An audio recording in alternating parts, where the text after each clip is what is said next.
അഹമ്മദാബാദിൽ എയർ ഇന്ത്യയുടെ വിമാനം തകർന്നു വീണതിന് ശേഷമുണ്ടായ വിവാദങ്ങളിൽ ഇനിയും വ്യക്തത വന്നിട്ടില്ല. ഹോം അപ്ലയൻസസും കിച്ചൺ അപ്ലയൻസസും ഒക്കെ വാങ്ങുമ്പോൾ ചെറിയ തവണകളായി തിരിച്ചടയ്ക്കാനുള്ള EMI സ്കീമുകൾ മൈജി ഫ്യൂച്ചറിലുണ്ടല്ലോ. എക്സ്പീരിയൻസ് ചെയ്യാം നെക്സ്റ്റ് ലെവൽ ഷോപ്പിംഗ് മൈജി ഫ്യൂച്ചറിൽ. ആ സാഹചര്യത്തിലാണ് ലാൻഡിങ്ങിനിടെ പാക് അതിർത്തിയിൽ പ്രവേശിച്ച് എയർ ഇന്ത്യ വിമാനം എന്ന വാർത്തകൾ പുറത്തുവരുന്നത്. അതിർത്തിയിൽ വട്ടമിട്ട് പറന്നത് 1 മിനിറ്റിലേറെ നേരം. ഇതും അബദ്ധമാണ് എന്നാണ് എയർ ഇന്ത്യയുടെ വിശദീകരണം. ഇതിൽ ദുരൂഹത ഉണ്ടോ എന്നാണ് ഇപ്പോൾ ഉയർന്ന ചോദ്യങ്ങൾ. ദില്ലിയിൽ നിന്ന് പഞ്ചാബിലെ അമൃത്സറിലേക്ക് സർവീസ് നടത്തിയ എയർ ഇന്ത്യ വിമാനം നിയന്ത്രണ രേഖ മറികടന്ന് പാകിസ്ഥാൻ വ്യോമാതിർത്തിയിൽ പ്രവേശിച്ചതായിട്ടാണ് റിപ്പോർട്ടുകൾ. ജൂൺ 22-നാണ് ഈ സംഭവം നടന്നത്. അമൃത്സറിലെ ശ്രീ ഗുരു രാംദാസ് ജി അന്താരാഷ്ട്ര വിമാനത്താവളത്തിൽ ലാൻഡിങ്ങിന് മുന്നോടിയായി വിമാനം വീണ്ടും ഉയർത്തുന്ന പ്രക്രിയക്കിടയിലാണ് എയർ ഇന്ത്യ വിമാനം പാക് വ്യോമാതിർത്തിയിലേക്ക് കടന്നത്. സംഭവത്തിൽ വിശദമായ അന്വേഷണത്തിന് ഉത്തരവിട്ടു എന്ന് DGCA അറിയിച്ചു.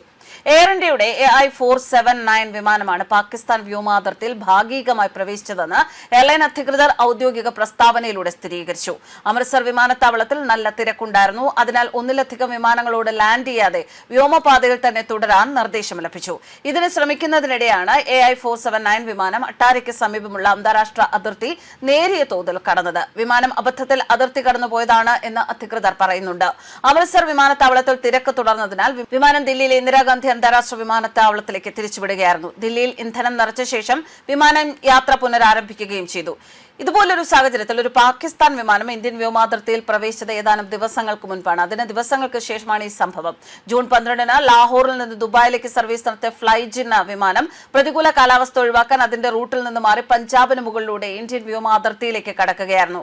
കാലാവസ്ഥ അനുകൂലമായപ്പോൾ വിമാനം പാകിസ്ഥാൻ വ്യോമാതിർത്തിയിലേക്ക് മടങ്ങുകയും ചെയ്തു.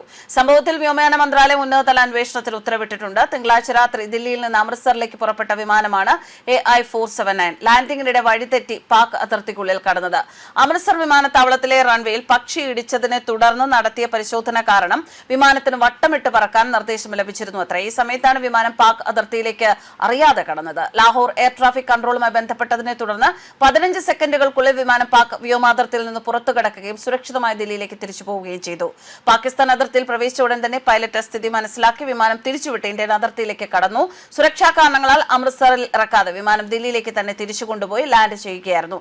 സാധാരണ നടത്തുന്ന ഒരു ഗോ അറൌണ്ട് പ്രക്രിയക്കിടയിലാണ് ഈ ചെറിയ വീഴ്ച സംഭവിച്ചത് എന്നും DGCA കാര്യങ്ങൾ ബോധ്യപ്പെടുത്തിയിട്ടുണ്ട് എന്നും എയർ ഇന്ത്യ പ്രസ്താവനയിലൂടെ അറിയിച്ചിരിക്കുകയാണ്. സംഭവത്തിൽ യാത്രാ സുരക്ഷയ്ക്ക് യാതൊരുവിധ ഭീഷണിയും ഉണ്ടായിട്ടില്ല എന്നാണ് ലഭ്യമാകുന്ന വിവരം. എന്നാൽ അഹമ്മദാബാദ് വിമാനാപകടത്തിന് ശേഷം പല കാര്യങ്ങളിൽ ഇനിയും വ്യക്തത വന്നിട്ടില്ലാത്ത സ്ഥിതിക്ക് ഈ ഒരു അബദ്ധം സംഭവിച്ചത് ശരിക്കും അബദ്ധം തന്നെയാണോ എന്നത് തിരിച്ചറിയണമെന്ന അഭിപ്രായങ്ങൾ പല ഭാഗത്തു നിന്നും ഉയരുന്നു. ന്യൂസ് ഡെസ്ക് കർമ്മ ന്യൂസ്.